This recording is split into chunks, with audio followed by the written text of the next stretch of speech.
Hotel ঐশ্বর্যতে দীঘাতে, একদম দীঘার সি বিচের কাছে। তো এনারা দিচ্ছে মাত্র 450 টাকায় থাকা খাওয়ার প্যাকেজ। তো থাকা খাওয়ার প্যাকেজের মধ্যে খাওয়াটা কি দিয়েছে সেটা একটু তোমাদের দেখেই। তো এখানে দিয়েছে কিন্তু আলু পোস্ত, আর এ পাশে রয়েছে পটল আলুর তরকারি, পাশে দিয়েছে ডাল, আর এই পাশে কিন্তু রয়েছে কাতলা মাছ। কাতলা মাছের পিসটা একটু তোমাদেরকে দেখায়, এরকম সাইজের কিন্তু দিয়েছে কাতলা মাছ। আর এই পাশে রয়েছে হচ্ছে চাটনি। এই হচ্ছে ভাতের কোয়ান্টিটি, এই পাশে রয়েছে স্যালাড, লেবু, লঙ্কা। এবং এখানে তোমরা যতবার ভাত ডাল সবজি চাইবে ততবার দেওয়া হবে, মানে বলতে গেলে আনলিমিটেড। আনলিমিটেড তোমরা সবজি ভাজা ডাল তরকারি পাবে।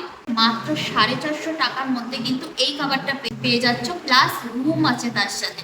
রুমে কিন্তু শেয়ারিং 3 জন থাকতে পারবে, কিংবা 5 থেকে 6 জন কিংবা 7 জনও থাকতে পারবে। তো কোথায় আসতে হবে তার জন্য? হোটেল ঐশ্বর্যতে আসতে হবে। স্ক্রিনে দেওয়া যে কন্ট্যাক্ট নাম্বারটা রয়েছে সেই নাম্বারে কন্ট্যাক্ট করে মাত্র 450 টাকার মধ্যে থাকা খাওয়া প্যাকেজ তোমরা পেয়ে যাবে, একেবারে সমুদ্রের কাছে।